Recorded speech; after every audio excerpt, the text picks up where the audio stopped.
webinar is in partial fulfillment of a grant from the State Bar of California on the topic of homelessness prevention.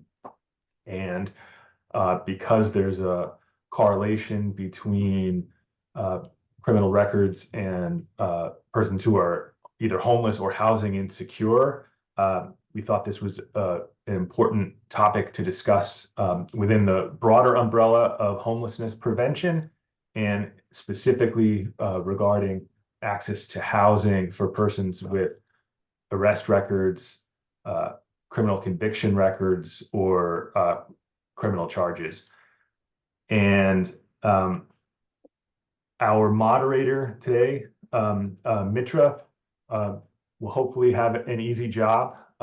We'll just ask that everyone try to stay muted when you're not speaking, and there'll be time for real-time questions. You can also write in the chat any comments or questions that you have, and we'll try to make this interactive and hopefully informative, and maybe everyone will find some new perspectives on the issue that they may not have noticed before if they're very familiar with the topic. And those who are unfamiliar with the topic, this will be an interesting entry point into the broader scope of policies known as fair chance.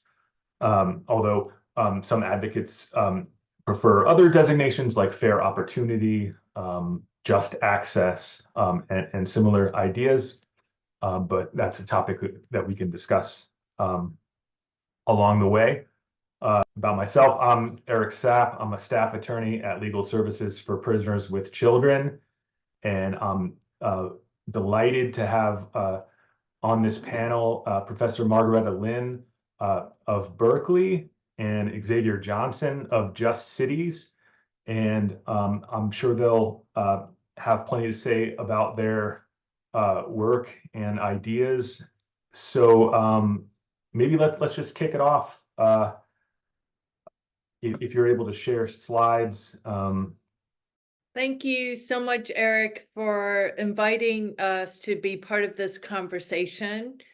I want to begin by just expressing my great gratitude to all of us or none and Legal Services for Prisoners with Children. This campaign and subsequent new laws and protections, really, truly, we stand on the shoulders of so much work that you all have done over the many, many decades. And on a personal note, as a loved one of a formerly incarcerated person who was just recently released from prison, you know, myself and my family members, we are direct beneficiaries of the great work. So this work is personal. It's incredibly personal, right? I learned so much about these issues when Dorsey came banging down my door when I was deputy city administrator for the city of Oakland, when Ron Dellums was mayor. And the city council had made a prior commitment to ban the box, but it never got implemented. So Dorsey and Linda and other folks took the time to really educate me and school me about the issues, right?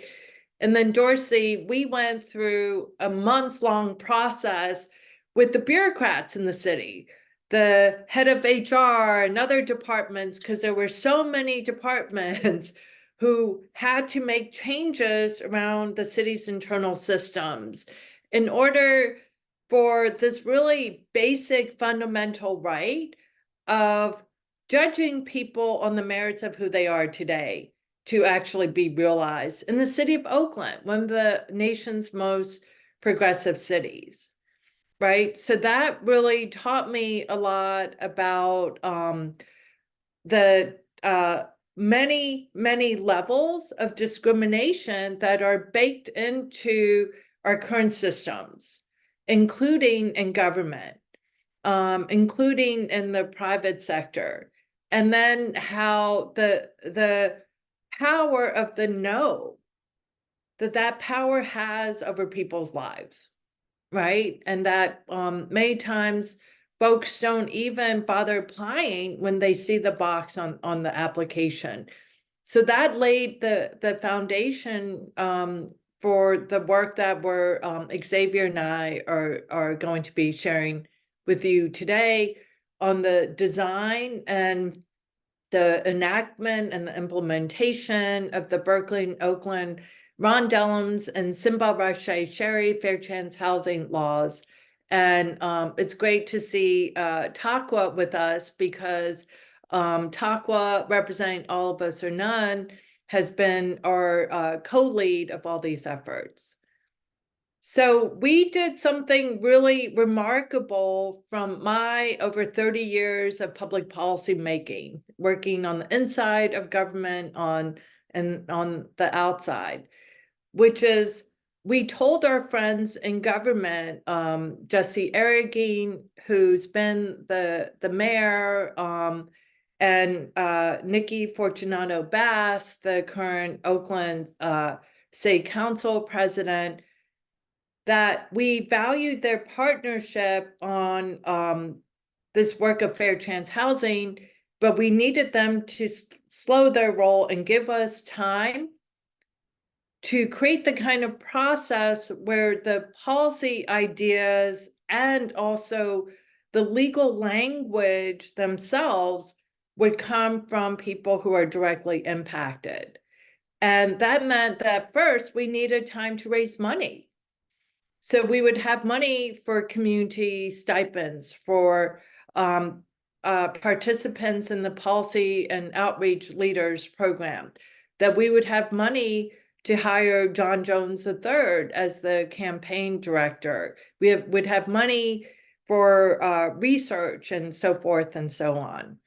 And so our elected officials gave us that time, and we were able to, with the help of Tech Equity Collaborative, raise money from Chan Zuckerberg Initiative to fund this work.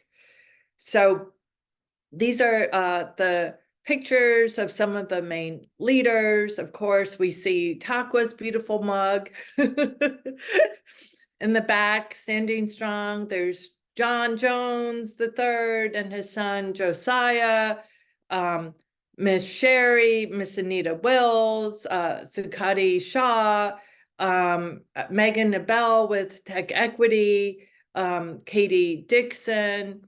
On the right-hand corner were the co-leaders of this campaign. And we spent a year in a process of educating one another about the issues, examining all the different fair chance housing policies that have been enacted around the nation, the pros and cons of this legal language versus this term, meeting with folks from different jurisdictions, having Tamisha Walker with Safe Return Project, part of our efforts that we could build from the work that Tamisha and Safe Return did in the city of Richmond.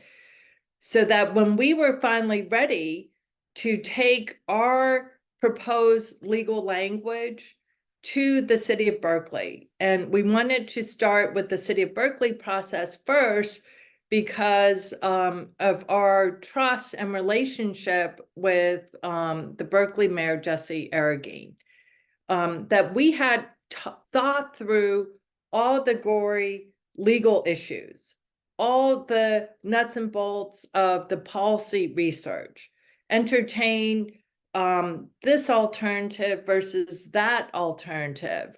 And actually, we also had compromise terms ready to go, because we knew that in the political sausage making process, There was going to have to be compromise, but we wanted the compromise to be driven by our team, right? A team led by directly impacted residents and their family members. So I want to pause there to see if Takwa, I'm putting you on the spot, Takwa, but if there's anything you want to add about the process. I would just say that the hardest part of this campaign for me was not getting over my fear of public speaking, but getting over the fear of telling folks in public that I was incarcerated. Not only that, but worse, that I was homeless. And so that was the hardest part of the campaign for me. So that's all I got to say right there. Yeah. Yes. And And I'm sorry, and it's very rewarding. So although when I was born and raised in Oakland, I had a vehicle in Oakland, was employed and is employed in Oakland. These discriminating housing laws just tell me that I could not live in Oakland, right? And that was just solely based on me having a criminal background record. The shining light through all this is that once the fair chance housing was passed in Oakland and Berkeley, although I was hiding out in my girlfriend's apartment, who I'm now married with, I was hiding out in her apartment. And when it was publicized, one of the people from management came out and saw me in the parking lot and said, "Hey, I know who you is. You don't have to hide anymore." And that's how I got some. That's how I became the primary person on my own lease. Yes. So with that, I'll turn it back over to you. thank you, Takwa. And so I know, Takwa, it was very challenging for you and others to open up, it takes a lot of courage to tell our stories and be vulnerable in the public. But that courage and that strength humanize the issues for people, right? And enabled elected officials in a public meeting to also speak up and say, hey, my brother is currently incarcerated, or my uncle was formerly incarcerated and homeless when he was released, right? Or another council member to say, hey, my son is currently incarcerated. I did not know about all the barriers that he's going to face when he's released, and we need to hurry up and get this enacted in Oakland. So that courage translated into other people speaking up, right? Because we all know that mass incarceration policies have impacted the majority of people who live in this nation.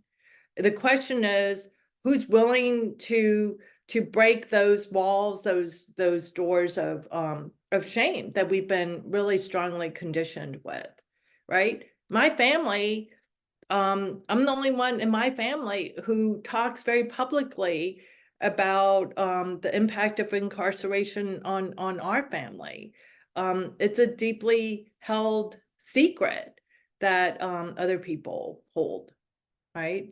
So thank you, Takwa. Without you, Ms. Sherry, John, Sukati, Katie, Miss Anita speaking up, these new laws, these new rights, protections, the inspiration of our nation would not have occurred.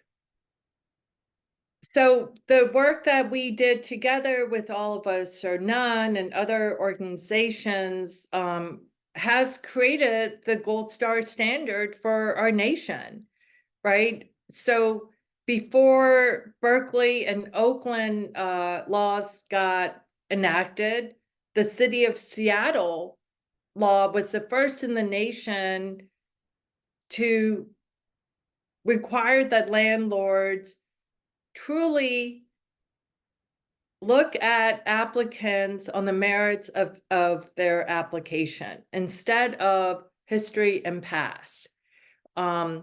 And so there's so many fair chance housing laws and policies that have been enacted around the nation. All of them, with the exception of Seattle, Berkeley, and Oakland, still enable that criminal background check to be run, but just at a later time in the application process, which when we really think about it, that's a setup for failure for folks, right? You're just delaying the inevitable, except that you just had to fork over $25 for that housing application or more today, only to receive the no down the road. And Xavier and Eric are going to talk about the Ninth Circuit litigation against the city of Seattle in a few minutes. But, you know, we still really believe that the work we did in Berkeley and Oakland distinguish us from what occurred in Seattle, and the Berkeley and Oakland laws are still enforceable, even under the Ninth Circuit YIM decision. So what are we doing today? As Eric shared, I'm currently on the faculty of UC Berkeley and project scientist doing research out of the Institute of Urban and Regional Development. And we are conducting the nation's first impact evaluation study of a fair chance housing law, examining the impact of the Oakland and Berkeley laws. And we're exploring a partnership with the University of Washington researchers to also examine the outcomes of the Seattle laws. And similar to the transformative public policy design of creating the policies themselves, we're using community-based participatory action research model for the evaluation study. And it's a collaboration with underground scholars, as well as All of Us or None, Courage, Asian Prisoners, BOSS, other groups have been part of this study. We are doing surveys and interviews of formerly incarcerated housing applicants in Berkeley and Oakland, housing providers, reentry justice providers, probation officers, and also engaging in a quantitative data analysis of probation and parole data. We're towards the tail end of year one of our formal study, and it's a 2-year study. I am pleased to share that our preliminary survey results of folks who are formerly incarcerated identified a high percentage of folks who directly benefited from the fair chance housing laws in Oakland and Berkeley, and were able to find housing even in this really tight housing market, either on their own or with family members. And we'll be putting together preliminary findings of the year one study probably in about 6 months or so. I'm going to let Xavier talk about the policy details, and just wanted to pause here to see if there are any questions, any comments for me.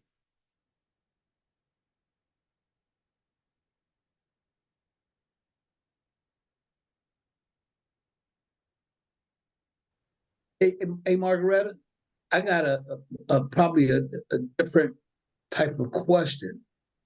I think the narrative that we're weaving also include a question of language. So like when we talk about criminal background checks, so can I ask the audience questions? in San Francisco, we had shifted the language to conviction history.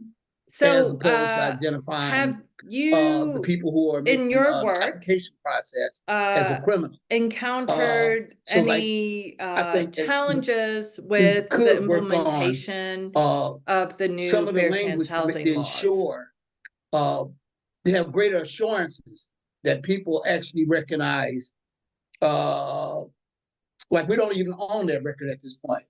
You know, other people are owning whatever record you got. You know, because if they're gonna charge you money for it, it's gonna be they selling it in trade. You know, so it's not our record; it's their record. So, you know, how do we do? You know, the language is saying it's a conviction history, as opposed to saying that it's a criminal conviction history. That, you know, that's the only, you know, that's the things that was just jumping out at my head. Yep. Yep. And I do know people who didn't actually got housing probably as a result of in other places that was as a result of the struggle that took place in Berkeley and Oakland. That's great. Thank you for that, Dorsey. And by the way, I think that y'all the tip of the spear, because the tip of the spear, because I think that what y'all asking for and what y'all achieved was far greater than people in other areas achieving those things. So that's what I could see. You know, just if I was to look for housing, you know, I would come to look for it in Berkeley and Oakland. I think I have a better opportunity of getting housing.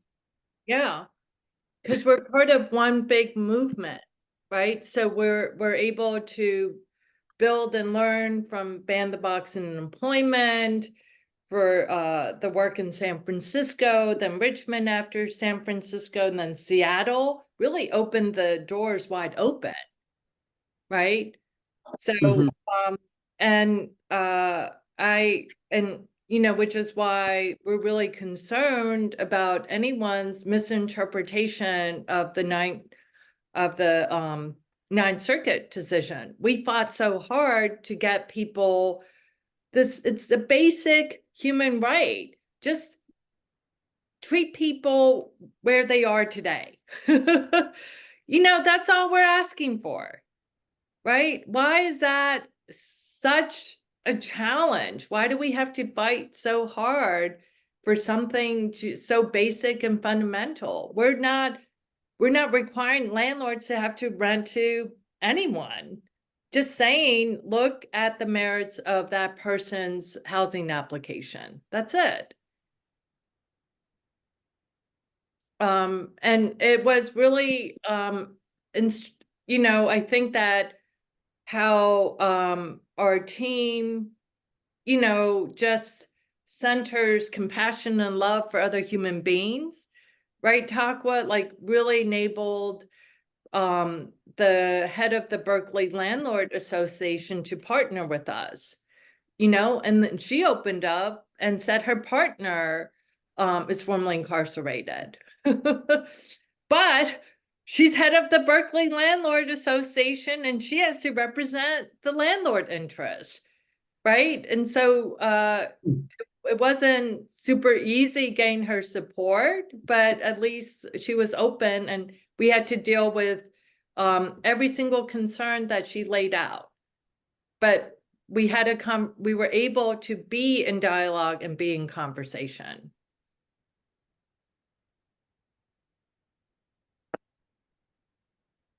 So I think there's someone, Dorsey, Rachel wants you to repeat your comment. My basic comment was, I think that we making a quilt, and involved in that quilt is a language.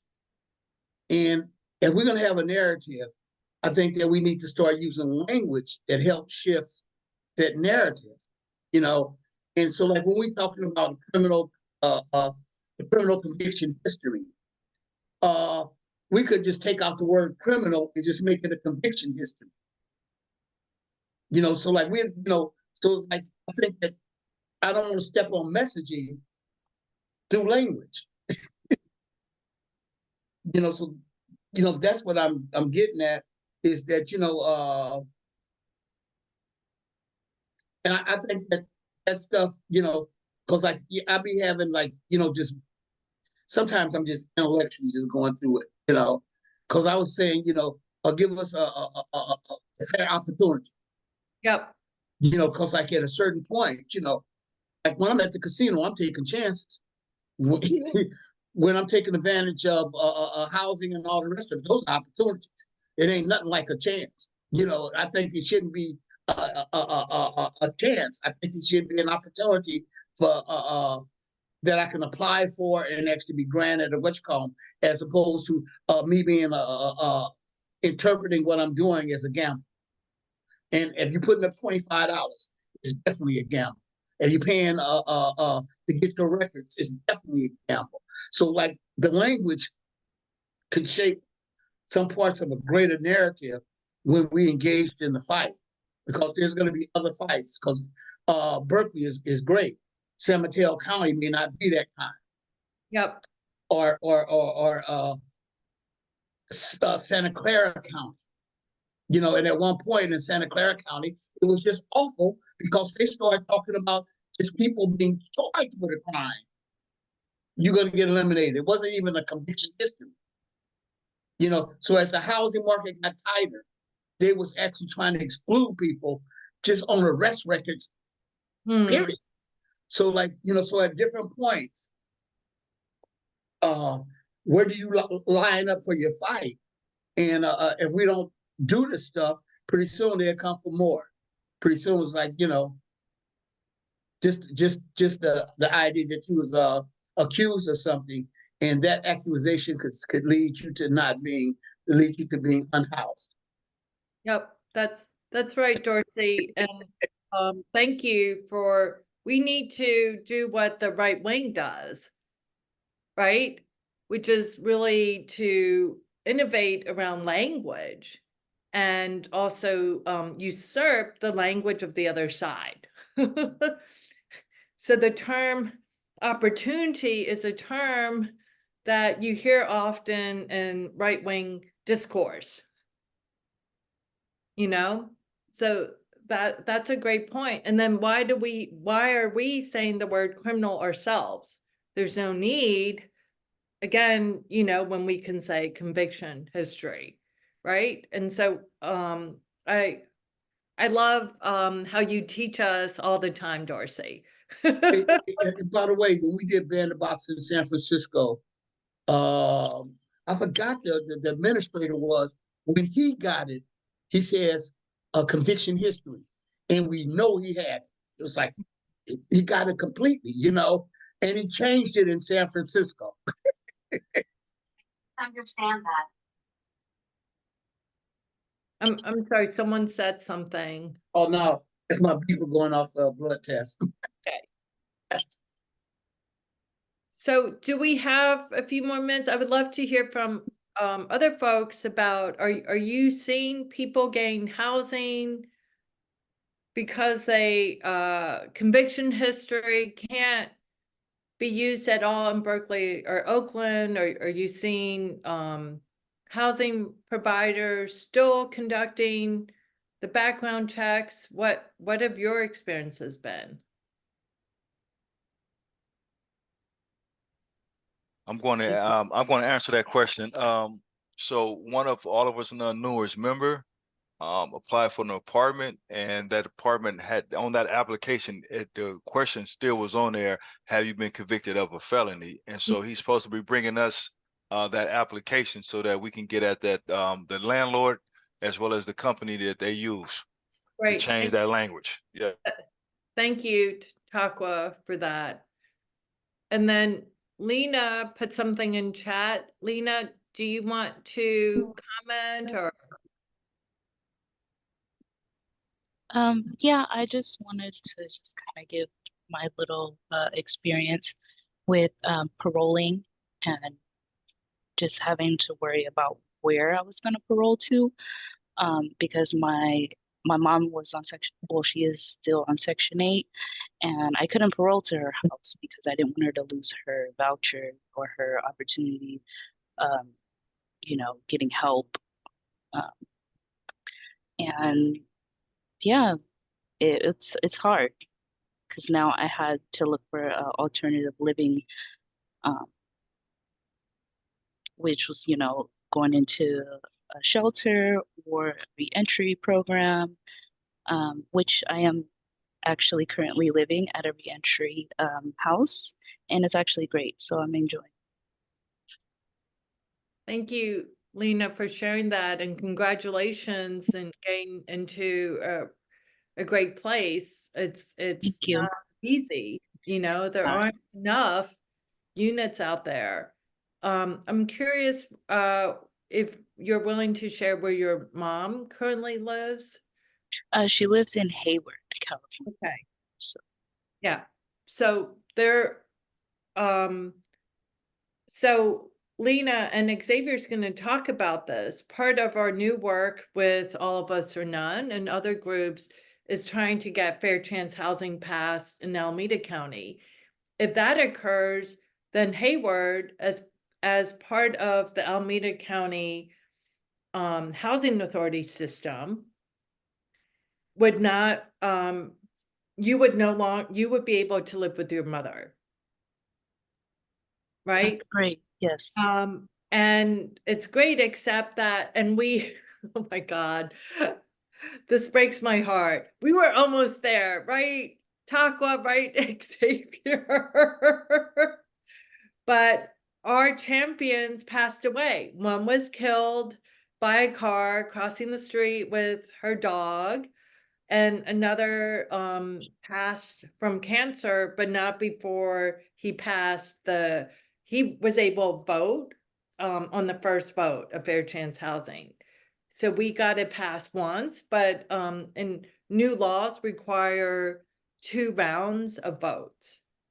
And our folks passed before that second round. And I'll let Xavier and Takwa talk more about the politics, but we almost had it. We almost had it, Lena. I'm so sorry to hear about our losses. My condolences. I just actually lost my father last Sunday to cancers. Oh, I, sorry. I would like to add something in regards to Lena and her compassion for helping formerly incarcerated individuals receive housing. So we had one of our All of Us None members come through here not too long ago, a week or two, maybe 2-3 weeks ago. Got kicked out of a place, had nowhere to go out, you know, and it's about to be raining. It was raining. And so she went through her resources, and immediately we found him some housing, and he's still there. And they working on getting him some permanent housing. So with her dedication, and I would just love to bring her on our campaign, especially when we start. Margaretta, yes, okay. Well, I would have to check with her direct supervisor to make sure it's okay, but well, I'll be bringing her through Just Cities and introducing her to the team. I would love to be a part of it. Count me in. That's beautiful. Okay, anyone else? Because I'm sure you all have a lot of direct experience. Hey, I see somebody from the Legal Aid Foundation of Los Angeles. I'm wondering what does it look like in Los Angeles compared to what we look like in Oakland. That's just, you know, so I think somebody from Legal Aid is on the line. And I'm wondering, what you know, are y'all struggling with the same scenario? Because like the reason that we passed the state law in terms of employment in regards to man in the box, it came as a result of us losing in Los Angeles. So if we lost the employment question, what does the housing question look like down there?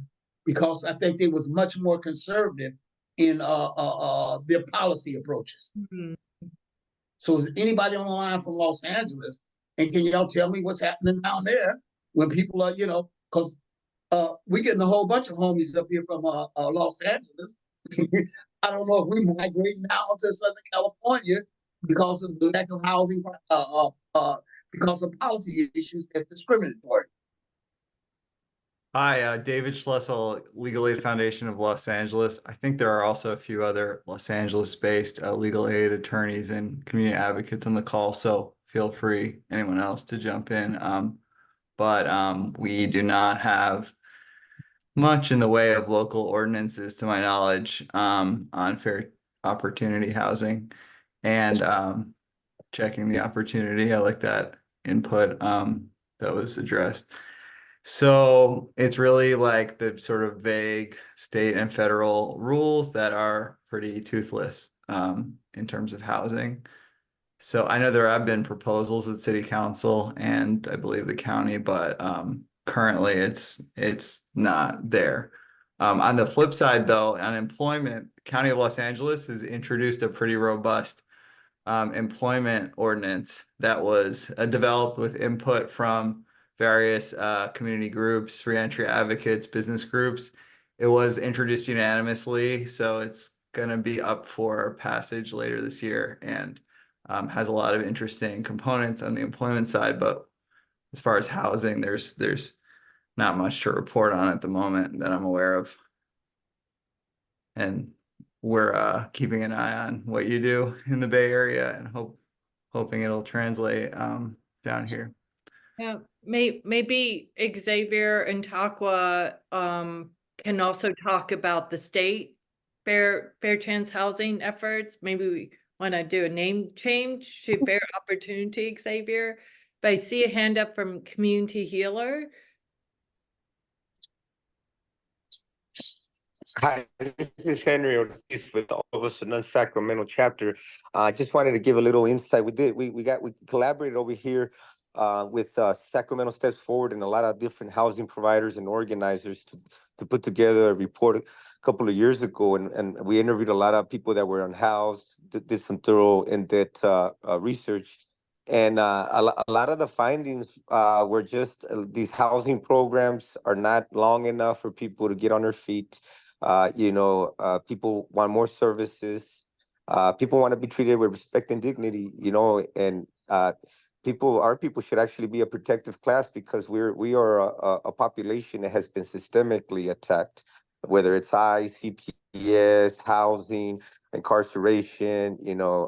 Just last week we were facing an eviction with a 3-day notice just because of the dogs not being registered. But before they towed like 3 of my cars. When you start moving to these nicer apartments and communities, they have the housing authority, so they make your life a living hell, like you're a prisoner. And I went through a lot of stressors just having to move all my stuff out the night before, not knowing if they're going to hit this. I wanna lift up the brother Leon Dixon with Legal Services of Northern California for his guidance and helping us follow the proper paperwork to get a stay. But over here in Sacramento, everybody's dumping a lot of the unhoused people out here, and there's just not enough capacity and room for people. And when it comes to Section 8 and these housing lists, it's like forever to get in those lists for the population out here in Sacramento. So that's all I got here with Sacramento. All of us and none. Name's Henry Ortiz. Thank you.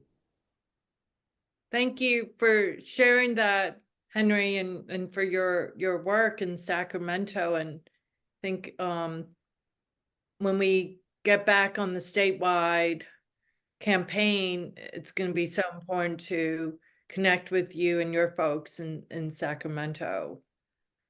Hey, Margaret, the reason that I was looking for Los Angeles, because they got a national reputation for unhoused people.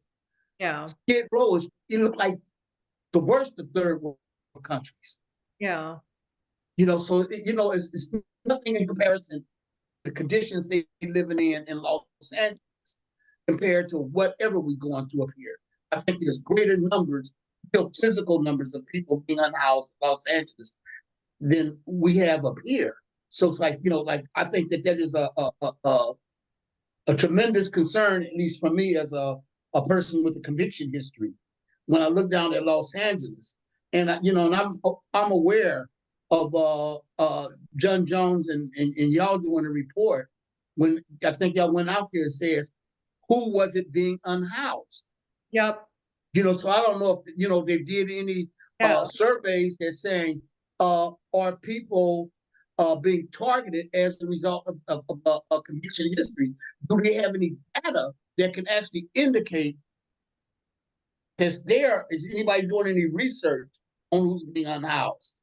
Yep, I think those are this type of conversations yep, that I think that we possibly should be looking at, because I think that we got to prove, even though we feel like, I can see a whole bunch of homies standing around, but if I can't count the widgets, like if you can't count it, you can't improve. I believe somebody told me that yesterday. yep.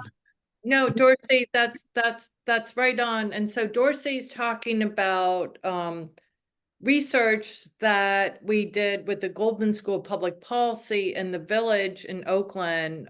It's a grassroots activist organization led by Oakland Unhoused folks, where together we found that over 70% of people living in Oakland's encampments have a conviction history, right? So that's really powerful data to what Dorsey said. And in the public hearings, in our meetings with council members, including people who were initially reluctant, they had to give in to that data, right?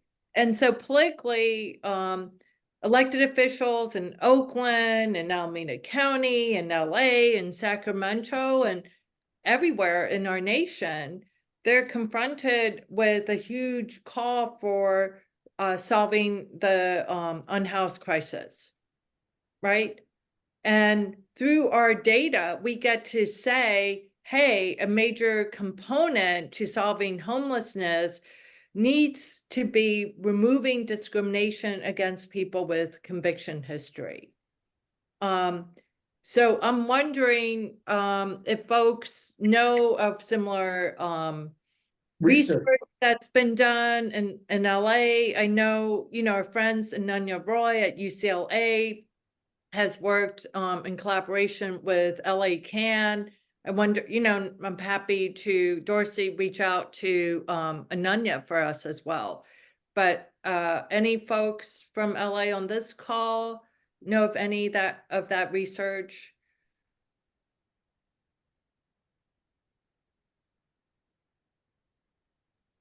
Do folks know Professor Ananya Roy at UCLA, the Luskin Planning and Public Policy School?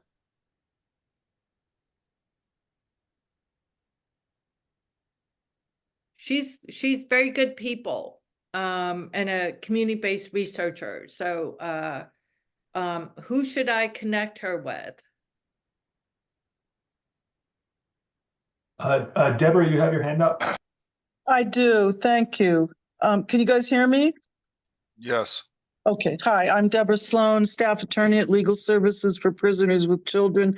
And I can't address the issues that you're talking about right now, Professor Lin, but I am conducting the third webinar as part of our grant fulfillment, and I'm focusing on homelessness and homelessness risk, et cetera, and prevention in rural areas.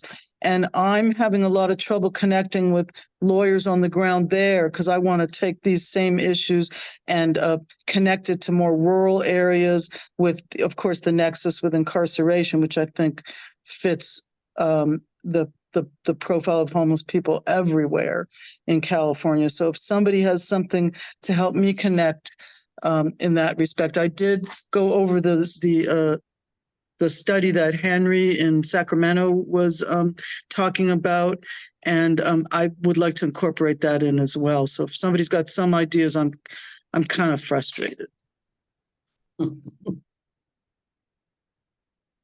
It looks like David has his hand up. Are you responding to Deborah, David? And Deborah, I have an idea for you as well. Cool. Sorry, go ahead. I was going to respond to the previous question about Los Angeles. So Deborah, I'm wondering if you've connected with our friends at the CRLA, California Rural Legal Assistance.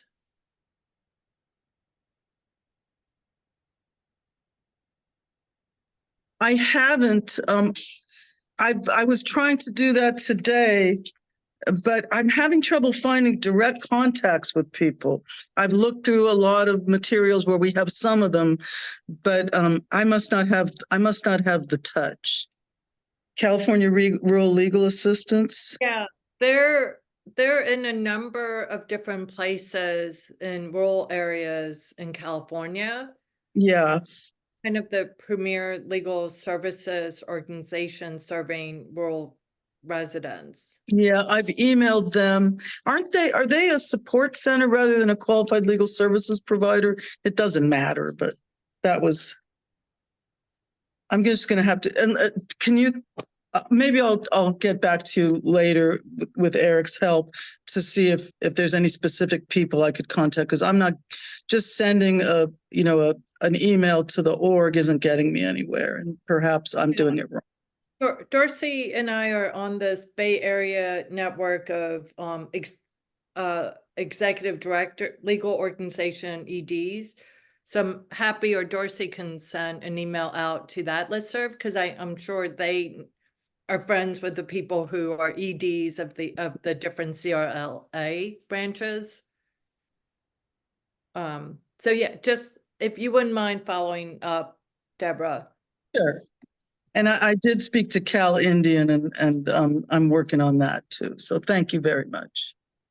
David, did you have a quick comment about LA, and then we'll Oh pass yeah, it? just a quick comment. Yeah, of course. Yeah, we are an epicenter of a lot of these issues. Like, I'm a reentry attorney, so we do a lot of what we do is expungement to address the housing application issue, because right now that's our best option. You know, we also have an unhoused justice impact litigation team. Shayla Myers does a lot of litigation with LA Can and others, and we have a big eviction defense unit. So, you know, we're involved in the employment ordinance advocacy I mentioned. I know there was a housing one that went up like 2022, modeled on some of what you all accomplished that failed. I was recently joined here, so I'm not really familiar with the ins and outs of what occurred there, but I'd be happy to connect with anyone that was suggested, and also connect to the other folks in my organization that work on these issues. So I'll put my email in the chat. And Great. Thank you, David, and thanks. I'll connect you with Professor Roy at UCLA. Xavier, would you like to say a few words? Floor is yours. Yeah, I was thinking, should I go ahead and run through the next sort of slides in the presentation, or kind of on the context of what Margaretta was presenting on? What do you think would be more useful? I think we can go forth with the presentation. Okay, let me pull that up again then. This is Rachel from Bay Area Legal Aid, which is, are you all connected with the Homecoming Project, I believe it's called, which is pairing people coming home from incarceration and typically prison with home sharing hosts who are willing to open their homes, their hearts, probably their minds as well, to provide housing to folks. These are presumably primarily, private housing owned by the hosts. But yeah. So to my knowledge, I don't believe we've partnered with those organizations just yet. I think we're doing some other work that they may be a good kind of space to work with as well. As a part of our efforts at Just Cities, we're doing a reentry housing plan, which is taking a comprehensive look at like what are all of the barriers and challenges that formerly incarcerated folks are facing as they're trying to obtain access to housing. And I think that could definitely be a component of part of that work and part of that plan, particularly as we're just sort of building coalitions and collaborations and just working with individual people and organizations to try to make a difference in the community. But it's not something that we've been like actively sort of prioritizing at the moment yet. Yeah, and I suppose one could also call it a Band-Aid approach. Yeah. Pairing one person with one home is a lot of effort, and it's a beautiful idea. I was also wondering, just in terms of, to the extent that you all are doing participatory research and getting people's individual lived experiences, they probably have a lot of folks with that experience, as well as sort of like, what are the barriers we have to break down with folks sort of not in this world? So with that, I was going to kind of cover the more sort of substantive aspects of the laws as they've been passed in Oakland and Berkeley, and kind of give a sense for like how do these laws work and operate, and what are they really doing to make a meaningful impact in the communities of Oakland and Berkeley? And so the key kind of provision and the key kind of item of these ordinances is that they generally prohibit the usage of criminal history checks or the usage of conviction history checks in the rental application process, in the advertisement process, in the decision-making process, as well as the sort of eviction process too. And they, in Oakland and Berkeley, they apply to all forms of housing, including both Section 8 housing as well as the private housing market and affordable housing as a whole too. And one of the things that was kind of integral to the campaign when they were passed at Oakland and Berkeley is that they do still preserve a substantial amount of landlord discretion. And that was something that was important, particularly with the Berkeley Property Owners Association in Berkeley, I believe, that they could use other measures of tenant qualifications and tenant success as factors for deciding who to rent properties to. And I see that there's a question. Deborah, is your hand raised from a previous question or okay? And so the specific actions that are covered under the ordinances are refusing to rent to someone based on the basis of conviction history, refusing to rent or lease housing to someone on the refusing to continue to rent or lease housing. So if they already have a lease and later on it's discovered that they have a conviction history, maybe that wasn't known prior to, the laws prevent the discrimination against those folks in that situation as well. Making decisions to like shorten or reduce the amount of time or term of any lease, that's also covered, or for specific tenant subsidies. So for affordable housing providers and like Section 8 voucher holders, like reducing subsidies for that reason is also covered. Treating tenants differently from other applicants is another covered situation as well. So requiring higher rents, requiring higher security deposits, and then just deeming people ineligible for rental assistance programs altogether is also covered. And finally, preventing a close family member or formerly incarcerated person from adding someone to their lease or to the household is also a covered action. So all these things are things that are essentially prohibited under the ordinances in Oakland and Berkeley. And one specific provision that was added to both the Oakland and Berkeley versions of the law is giving family members of formerly incarcerated folks the possibility of actually taking actions on behalf of their formerly incarcerated family member. So the reason behind that was that there was a large number of folks who were just afraid of kind of accessing their rights and accessing the system. And by providing a sort of cause of action for the family members, it creates a new space where folks can, people who maybe haven't had to kind of go through so many direct challenges and so many sort of negative experiences in trying to obtain housing, giving them a space to kind of serve as like a proxy for the person who's actually formerly incarcerated themselves, and giving them just some breathing room to kind of access their rights and to get supported in accessing their rights. So these provisions are a little bit different in Oakland and Berkeley, but essentially they cover most of the same situations. But the idea was, and this really came from feedback from formerly incarcerated folks in the policymaking process. So it was a direct sort of benefit and kind of privilege sort of structured into the law itself.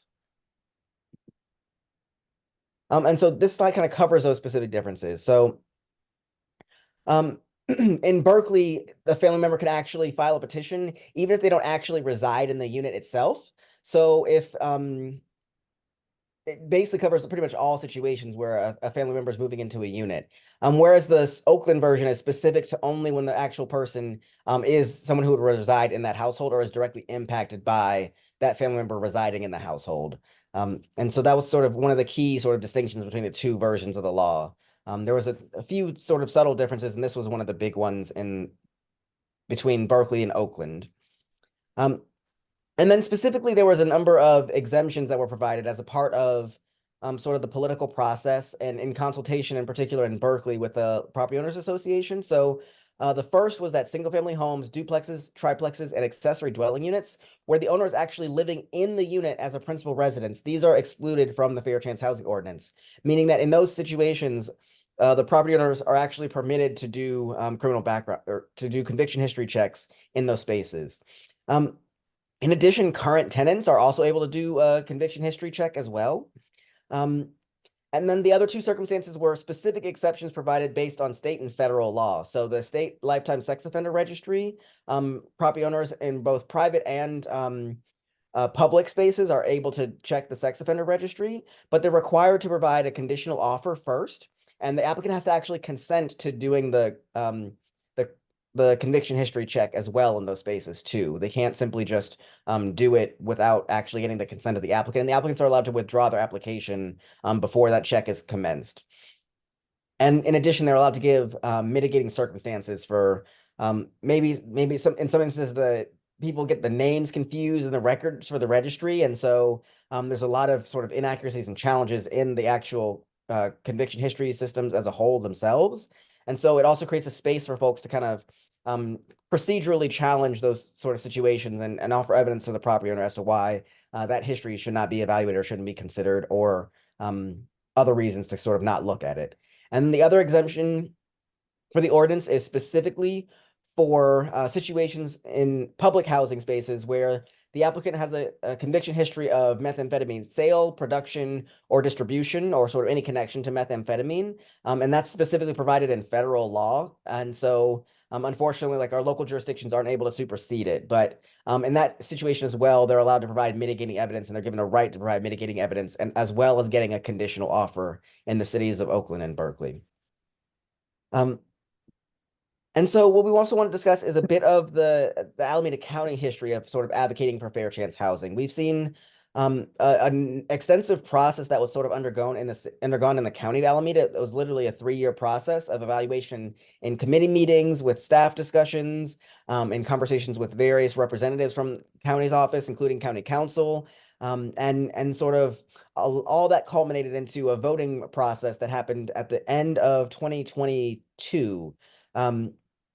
And sort of what ended up being considered was legislation that had been passed forward by the Unincorporated Services Committee, and had gotten feedback from like county council's office and just feedback from a number of different spaces and places in the county. And so, as you all may know, the county politics is quite different than the politics in the city of Berkeley. It's quite a bit more conservative, and it was a bit more of a controversial fight. There was a number of slight differences in the legislation. So Berkeley's and Oakland's specifically exempted units up to triplexes, but Alameda County had added in quadplexes as well.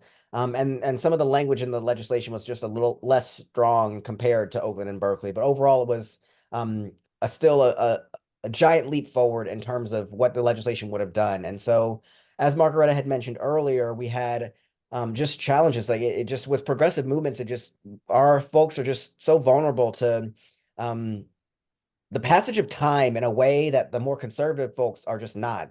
A lot of their tactics are often like stalling tactics to delay things because of situations like this, where you have like elderly folks on the board or folks with health concerns. Our communities are always facing a number of like intersecting challenges that really just sort of affects legislation. So it was a big kind of lesson learned for us of just moving quickly when you have the power to act. And so unfortunately, as Margaretta mentioned, Wilma Chan had passed away due to a tragic car accident, and she was sort of the main champion for the legislation when she was on the board, and it really was a kind of a major setback. But fortunately, Dave Brown had kind of stepped in to fill in her seat during the time period before they could hold a special election. But kind of one of the other things that was going on at the same time was the pandemic, and there was a huge surge in just folks losing access to income. And so that's why the county actually passed the eviction moratorium. But kind of one of the unforeseen consequences of that was it definitely sort of spurred a lot of the property owning community to kind of be up in arms about the eviction moratorium and kind of just anything related to tenant protections as a whole too. And so that sort of opposition had kind of like come to a fever pitch during this time period. And a lot of the spaces when those members of the Board of Supervisors were replaced ultimately was influenced by that kind of surge and landlord kind of concern and opposition. And so it kind of swept fair chance housing a little bit under the rug because of that. And it shifted the dynamics on the board almost entirely. So we had our first reading at the end of 2022 where we had the votes line in place. But because of the passage of the untimely death of Supervisor Valle, it shifted the vote dynamic, and because Supervisor Brown was ultimately replaced by Lena Tam, both Lena Tam and Halbert abstained from the legislation. Supervisor Miley and Supervisor Carson voted in favor of it, and then with the untimely death of Supervisor Valle, that took away the 5th vote. So there wasn't a majority vote. There was 2 out of 4 that was supportive of the legislation. So we've been essentially regrouping. We are kind of like building a movement for a broader coalition as well. As I mentioned earlier, we're also creating the reentry housing plan, which is a kind of a much more comprehensive approach that also includes and incorporates fair chance housing. And that's kind of where our work has been situated so far since then, is building the groundwork and the momentum to sort of shift the perspective of the Board of Supervisors. And that's kind of a lot of history kind of wrapped in that. So I will kind of move it forward a little bit. But I think kind of the big question we've been facing is just how do we sort of build this movement and build this coalition in a space where our Board of Supervisors may be a little bit more conservative than they were before? And how do we kind of really move the ball forward? But I think what has consistently in all of the spaces we participated in, both Oakland, Berkeley, and Alameda County, what has been most successful for changing boards' perspectives and elected officials' perspectives has really been the experiences, the understanding, the struggle that our community members have faced directly, and like them sharing their stories and our community groups sharing our stories has that's been what has moved the needle forward the most. Even some of the more conservative members of the board have, even if they haven't expressed support for fair chance housing, they've expressed support for other actions to benefit reentry populations because of just the experiences that folks have had to go through, unfortunately. And that continues to be kind of one of the big leverage points for how to move things forward. And in addition to that, the other thing that we've emphasized too has been like data and statistical measures that show these policies really are effective. And that's something that's been incorporated into all of the Alameda County campaign, something that's been incorporated into the Berkeley campaign and the Oakland campaigns as well. And so I will kind of, I think that's the last sort of bit of history for Alameda County. But I wanted to kind of like turn it over for conversation on sort of what the legislation is, how it operates, and then kind of maybe the movement space behind sort of regrouping and kind of focusing our efforts with the county, and kind of what's been successful up to this point, and what are some of the lessons learned. Happy to share more perspective. I like the back and forth conversation the most, so I'll be quiet. Thanks a lot, Xavier. Just a first sort of clarifying question. Do you know what accounts for the difference between the approaches of Berkeley and Oakland vis-a-vis the close family member ability to complain? Was that something that was tried in both and only was palatable in I believe it was Berkeley that had the more expansive complaint procedure? Or was it something that wasn't tried in both locations, if you happen to know that? So I don't know for sure because the specifics of that campaign were before I started with Just City. So I started primarily for the Alameda County campaign. But I would guess that it was my guess would be it was probably or the city attorney's office in Oakland maybe had differences of opinion, or the politics of Oakland. But to be honest, I'm not 100% certain on that one. So I can ask Margaretta because she was sort of with the organization for the campaign. Takwa may know as well, actually, because I think Takwa was definitely part of both of those campaigns too.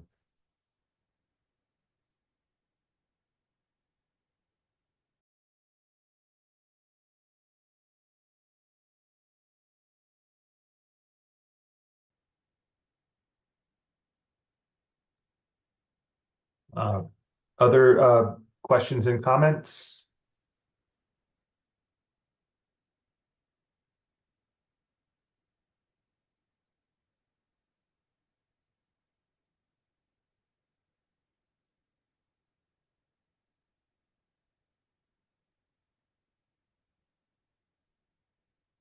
Well, we can, if additional ideas come to people, feel free to write them in the chat or bring them up later. I'm gonna probably do my presentation now, and then we can circle back, and Xavier can also participate in a kind of like back and forth maybe after that, because it will intersect a little bit with your presentation in the sense that the approaches that different localities have taken is relevant to the sort of current litigation situation, and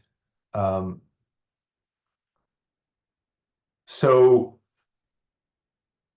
let's see if I can share my screen.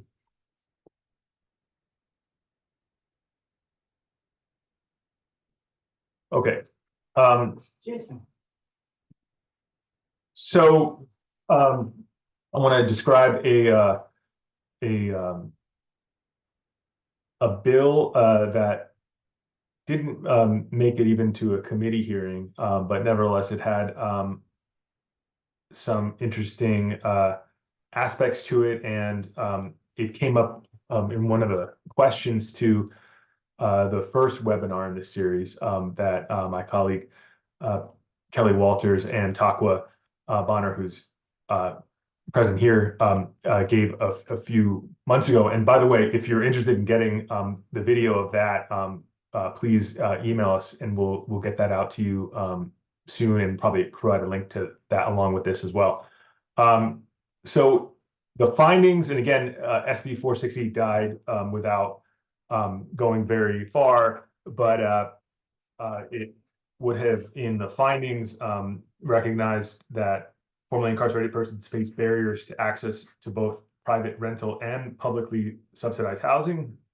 And homelessness is a critical issue in California, and formerly incarcerated people are disproportionately affected by homelessness, which can prevent a formerly incarcerated person from getting a job, visiting their children, or fulfilling other needs that are fundamental to reintegrating with the community after incarceration. And, you know, it should be remembered that according to some international human rights instruments, the right to housing could be considered a fundamental right. Now, SB 460 would have had inquire restrictions, a restriction on a housing provider inquiring about what it called an applicant's criminal history, and also restrictions on mandatory disclosures or authorizing release, and additionally a ban on adverse action, whole and in part on criminal history information, unless it was required to comply with federal law. Now, these distinctions between inquiring, disclosing, and authorizing the release may be interesting in some contexts. So far in the hot button litigation around it, the disclosure and authorization of a release haven't received as much attention, but the distinction between inquiry provisions and adverse action provisions has been a major point of contention. So last year there was a decision coming out of the Ninth Circuit in relation to a district court case in the Western District of Washington, Yim versus City of Seattle. And the Ninth Circuit held last year that the Seattle's Fair Chance Ordinance, which had a ban on inquiry, failed intermediate scrutiny. They assumed but did not specifically hold that it was to be analyzed as commercial speech rather than non-commercial speech. And the significance of that is that they subjected it to heightened scrutiny under the First Amendment, but not strict scrutiny. And that even under intermediate scrutiny, 2 of the 3 judges on the panel found that it would have failed that test. And I'll say a little bit more about that in a moment. But in addition to that, they found that the adverse action provisions in Seattle, which in Seattle's ordinance, prohibited taking adverse action based on criminal history information for the purpose of pursuing the rationale for the city of Seattle having this restriction was that it was necessary to remove barriers to the housing market for persons formerly incarcerated, and also that conviction history can be used as a proxy for racial discrimination. And either of those rationales the court suggested were sufficient. It didn't exactly hold that they were, it more specifically, well, it concluded that they were sufficient to survive rational basis review, and that there was no showing in the record that that they were not valid valid rationales to support the legislation. So they remanded it for severability. It's currently before the back. It's currently back at the see, I got ahead of myself in the slides. It's currently back in the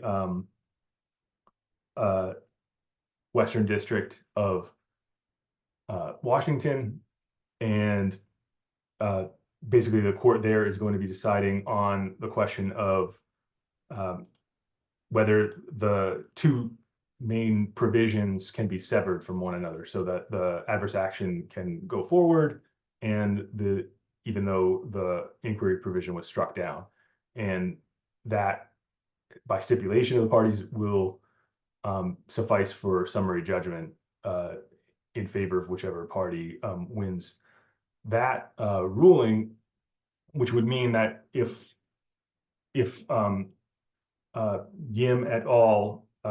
Succeed in arguing that it's not severable, and they have the burden of proof in that case because there is a express provision for severance in the Seattle ordinance, so they would have to overcome the presumption that that provision is valid. If they're unable to overcome that presumption, then Seattle wins, and the provision stands. So there's an ironic sort of commentary on this. Ironic not in an intentional sense, but ironic because it misconceives the nature of the question, by a Federalist Society blogger who writes, quote, and this was written before the Supreme Court denied cert, which they did last month. The right to exclude, and this is because the Yim, the landlord, was appealing the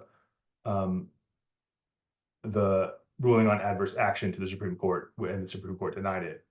Now, this commentator says, quote, "The right to exclude is the essence of property ownership itself. The petition is worth granting because if the right to exclude is not fundamental and can be abolished for any conceivable reason, the bundle of property rights itself is at the mercy of the legislature's blade." Now, I think this quote sort of encapsulates a colossal confusion in a very few words, so that's why I thought it was worth pointing out. The right to exclude is sort of a essentialist conception of property, as the use of the very term essence makes clear. This is a kind of let's say a pre-Hofeldian 19th century absolutist conception of property rights, which has largely, I think it's fair to say, been rejected at the level of scholarship and to a large extent even in jurisprudence, practical jurisprudence, since the work of Wesley Newcomb Hofeld in the early 20th century, which is responsible for this, what became known as the bundle of property rights theory. In Hofeld's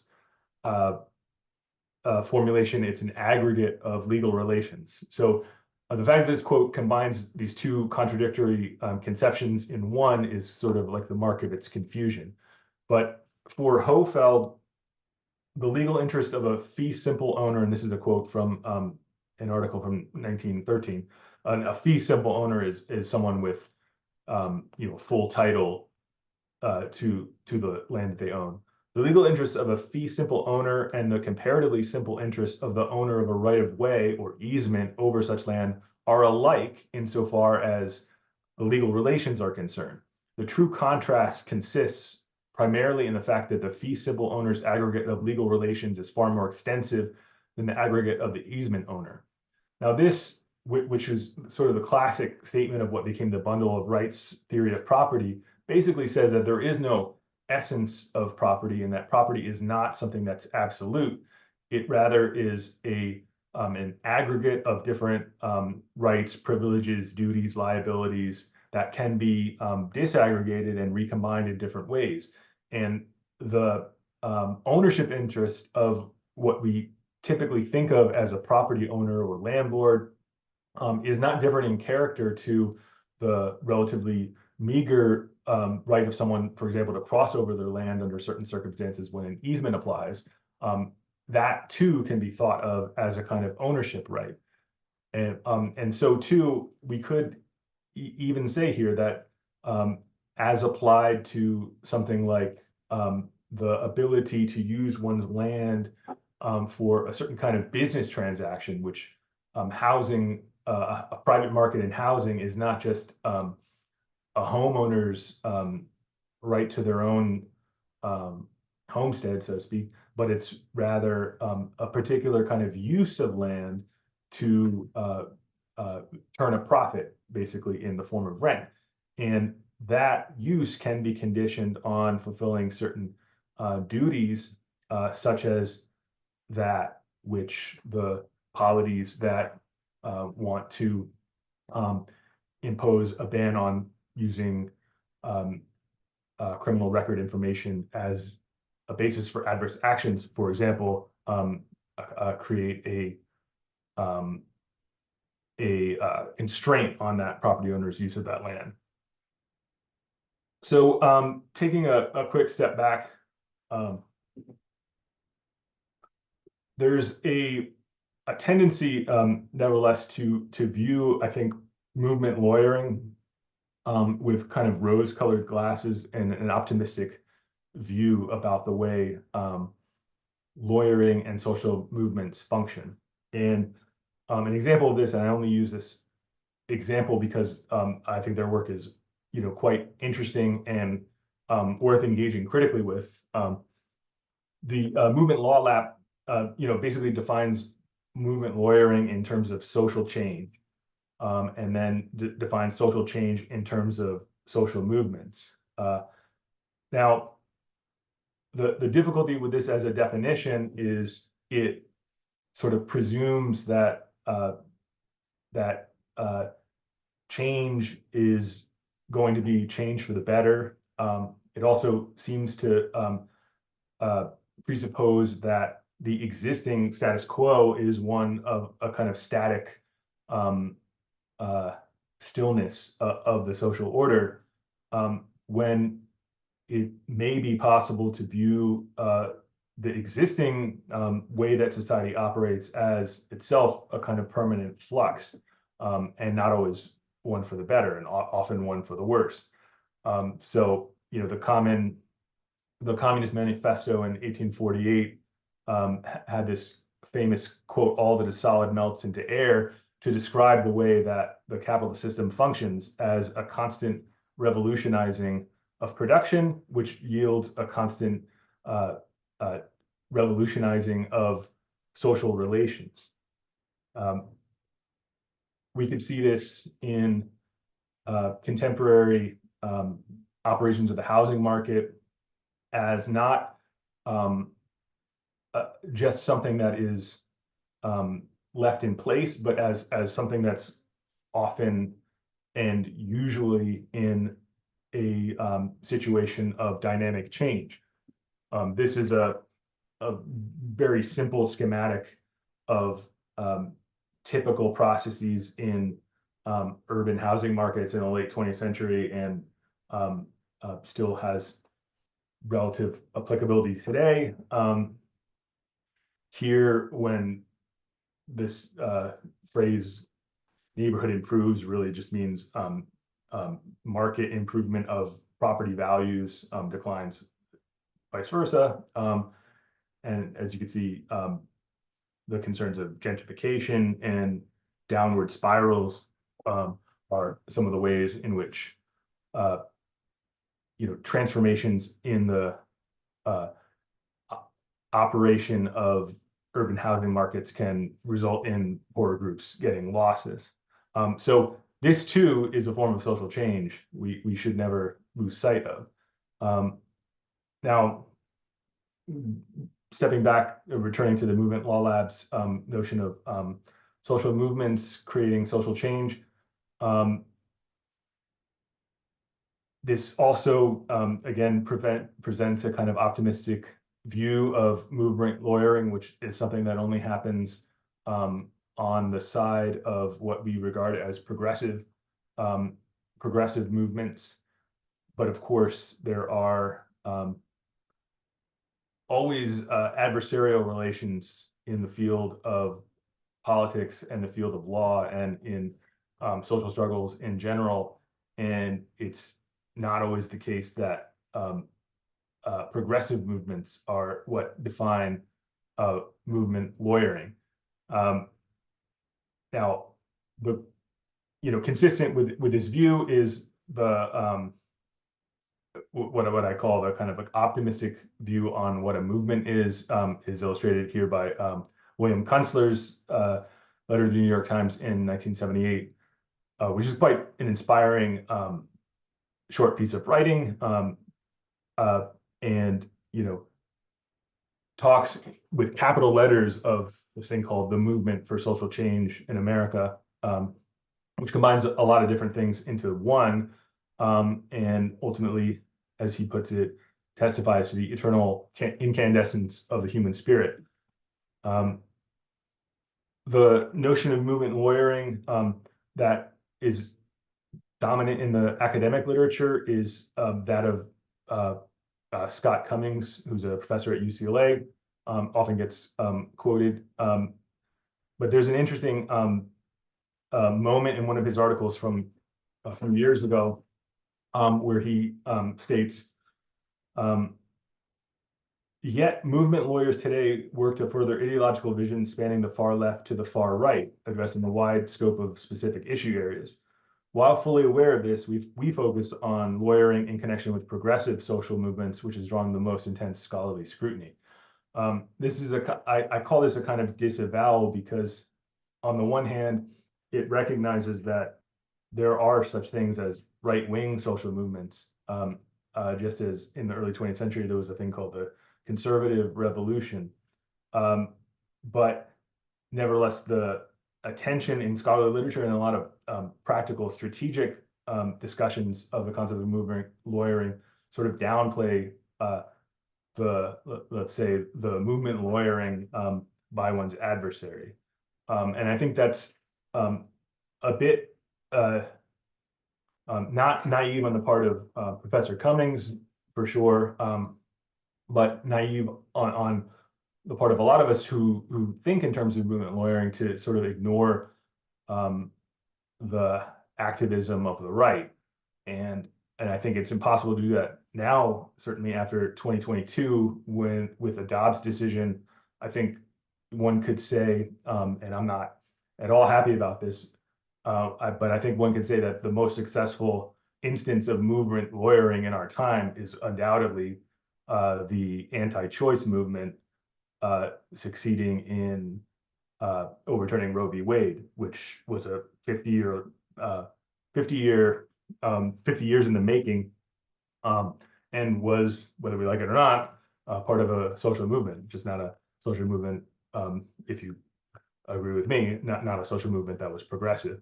And I'm not going to dwell on this, but there's a interesting article by Agamben talking about the history of the concept of movement, which was sort of invented by this sociologist in the middle of the 19th century. But according to Agamben, the first theoretical articulation of it by a jurist was actually Carl Schmitt's, at the time, Nazi movement lawyer, later fell out of favor with the Nazis, Schmitt did. Enough about that. So why I raise this, because you could say the backlash to, and it doesn't have to be as extreme, obviously, as Nazis. It can be just good old fashioned conservatives or interest groups.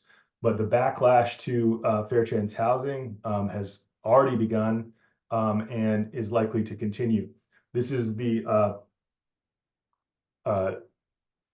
cert petition docket from the Yim case. There was multiple amicus briefs here filed by industry associations, but it's also worth remembering that industry associations have a capacity for what is something that's called astroturfing and the like. Now, turning briefly to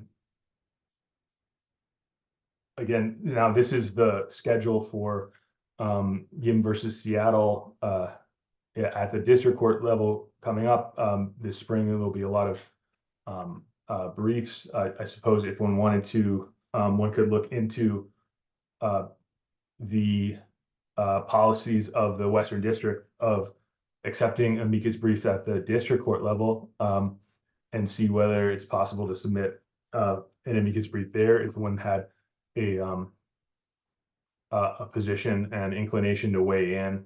I'm not exactly sure what that district's practice is regarding that.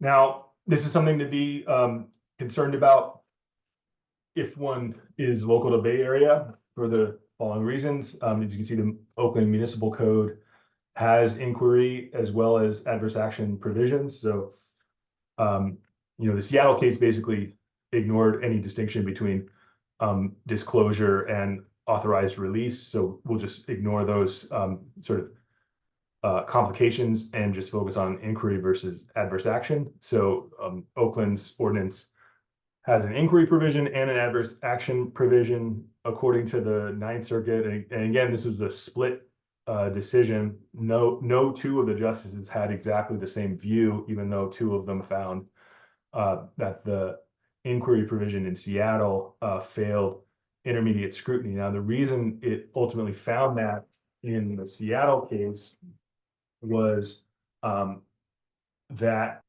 the city, because it was heightened scrutiny, had the burden of showing that narrow tailoring, had the burden of showing the narrow tailoring of the restriction relative to its aims. The court assumed, or the court actually found, that the interests asserted by Seattle were substantial,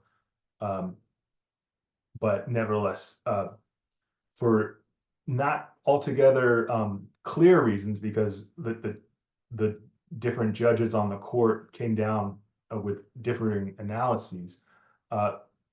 For not altogether clear reasons, the Ninth Circuit found that Seattle's ordinance was not sufficiently tailored. Now, it's possible that Oakland has better rationale for the way that this particular ordinance is crafted.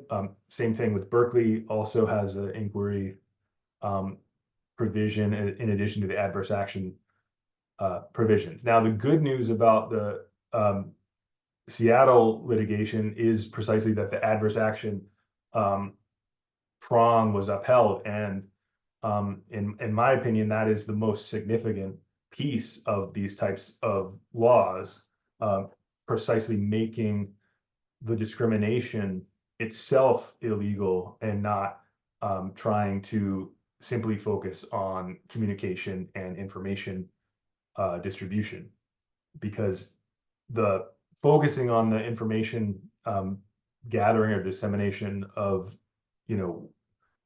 any inquiry is inevitably, whether it's intermediate scrutiny as Judge Wardlaw preferred, or whether it was even strict scrutiny as Judge Bennett, who was in concurrence, would have found. Either way, it's going to be nearly impossible to justify a total ban on inquiry. Now, so we'll see where that goes. Just taking a quick step back from the private rental market, we should also, I think, as a exercise in not having our vision restricted to the sort of private market as the only avenue that one can pursue. One of the Rachel earlier mentioned that a kind of like private sharing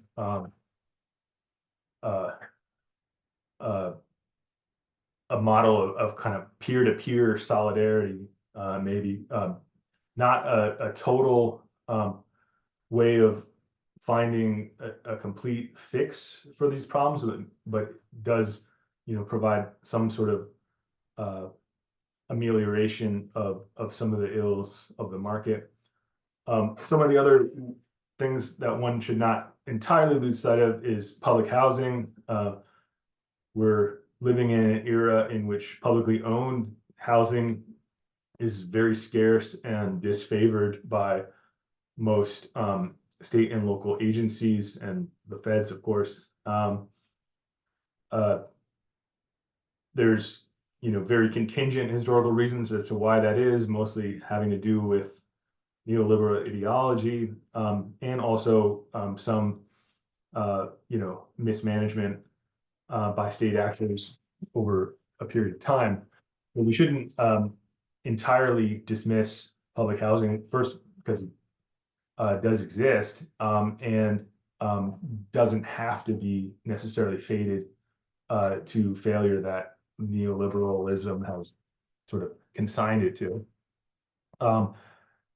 Now, as was mentioned in Xavier's presentation, there's all kinds of restrictions when you talk about public vouchers for the private market, to use that intermediate example. And I think in the interest of time, we'll skip over that, or I'll just try to go really quickly through that. But there's when you're talking about Section 8 voucher programs, there's restrictions on applying, and also mandatory and permissive terminations that have both to do with past conduct and current conduct, and have to do with not just the person who is the household head, but also other members. So what's most disturbing about these, I think, is the fact that the evidentiary standard is not, even though it's keyed ostensibly toward criminal conduct, or toward conduct which is criminalized, there is no requirement that is akin to the protections in criminal procedure. So this is, again, from Title 24 of the Code of Federal Registry of the Federal Government, 982.553.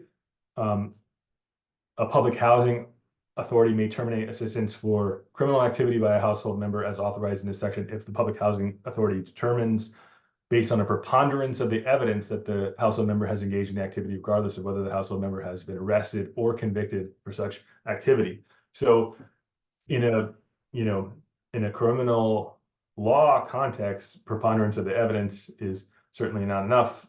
So this is using a weak civil standard to enforce a kind of quasi regulation of crime, and this again affects both denial of applications as well as termination. So going back to the question of alternatives to the housing market, another sort of area that is worth thinking about seriously is what potential there is for cooperatives as opposed to traditional landlord-tenant situations. And one sort of set of ways that can be organized is known as limited equity cooperatives. There's a citation to an article that's pretty good on that. I'm just going to breeze through this really quickly. So the structure of a limited equity cooperative, which is a generic category that could be defined and further specified in many different ways, and not all of which are going to be applicable for low-income housing purposes. But for the purposes of low-income housing, the basic model of how a limited equity cooperative could be useful looks something roughly like this.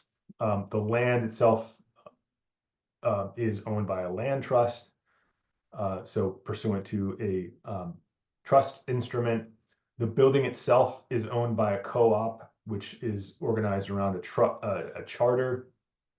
Pursuant to that charter, there's a procedure for participatory governance by the residents themselves, which could be as democratic as they wish, or it could involve designating managers, but all subject to some process of participatory governance by the residents. The persons who reside in such a co-op are share owners, and if it's designed for persons of low income, there's generally going to be some sort of subsidy, which could be public or private, sort of allowing the thing to get established and or allowing an individual to buy into it. Once someone has bought into it, they can leave and they'll basically get more or less the equity that they put into it, so that this is a kind of like anti-gentrification measure, which is to sort of prevent such a co-op from becoming or from being susceptible to sort of selling out to gentrification, so to speak.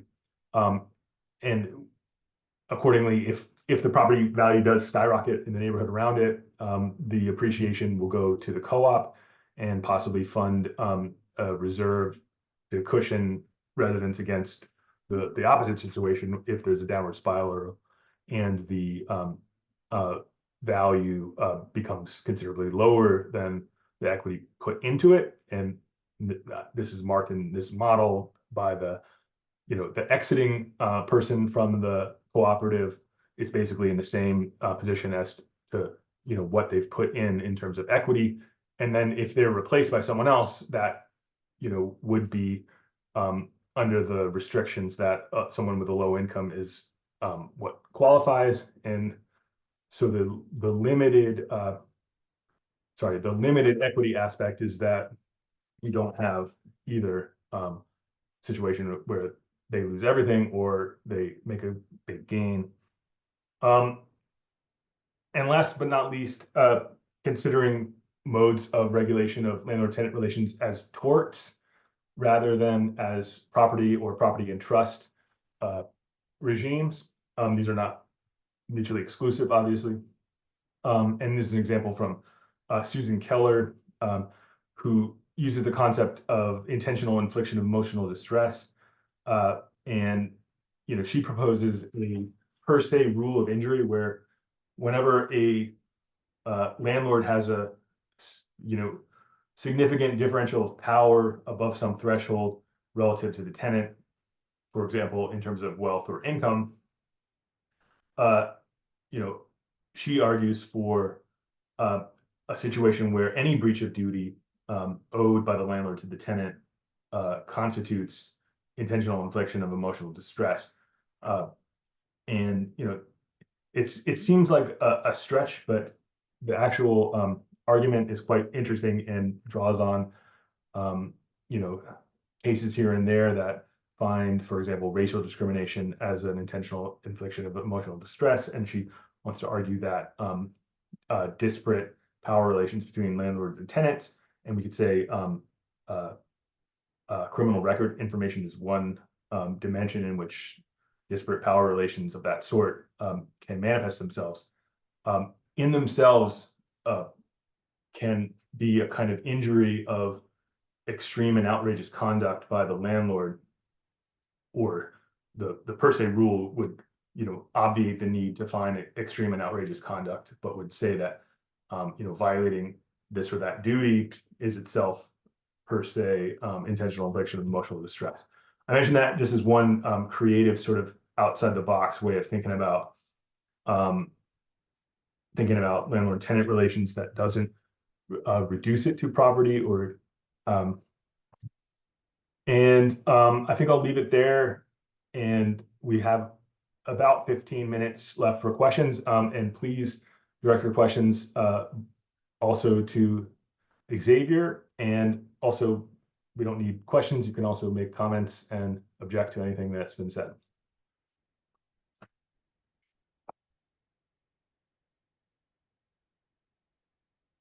And I see in the chat, Rachel placed a link to the Homecoming Project, and that's the, I believe that would be the home sharing arrangement that she mentioned earlier. So any thoughts about anything that's been stated so far?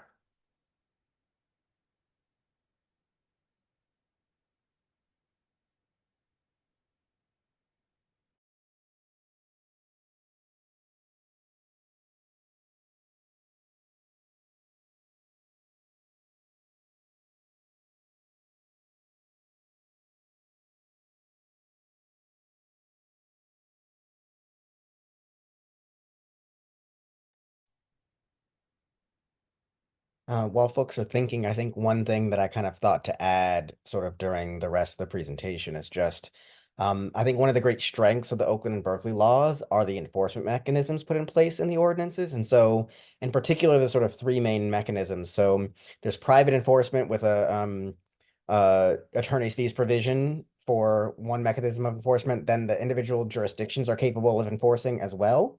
And then particularly in Berkeley, but also in Oakland, there's administrative proceedings available to folks too. So through the city of Berkeley, it's a partnership with the rent board that actually does the hearings for those types of things. But I think adding the administrative component is a really big tool because it takes it out of the court system and puts it in a space that's much more friendly to individual people who maybe don't usually access the legal system in any way. Like the rent board as a whole is a much less like just intimidating and sort of scary prospect for folks.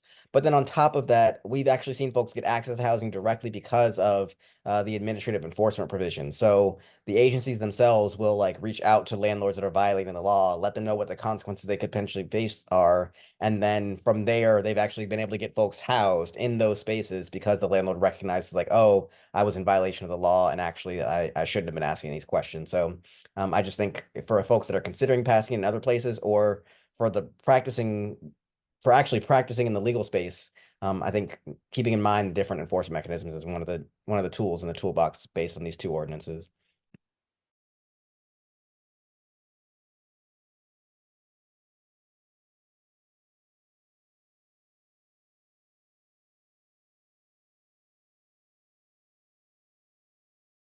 And I know in addition to the administrative remedy that you were referring to, Oakland expressly has a civil action, a private right of action. And is that true in Berkeley as well? That's true.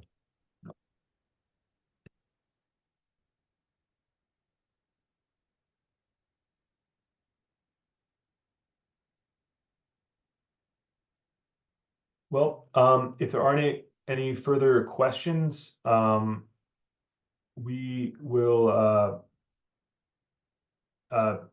definitely be following up on this issue. And I want to remind everyone that Deborah Sloan will be doing a webinar sometime in the future. Also, LSPC will be creating a written sort of brochure sometime probably early this spring, which will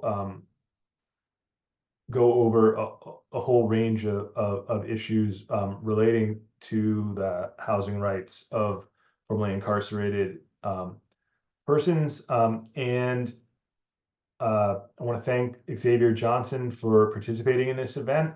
Also, Professor Lin, who had to leave early as she had another commitment. And I want to thank everyone who attended. We're going to also distribute this to more people. And if you have any further questions, don't hesitate to reach out. I'll put my email one more time in the chat, just in case anyone doesn't have it. And feel free to put forth any concerns or thoughts that you have. So thank you, everyone.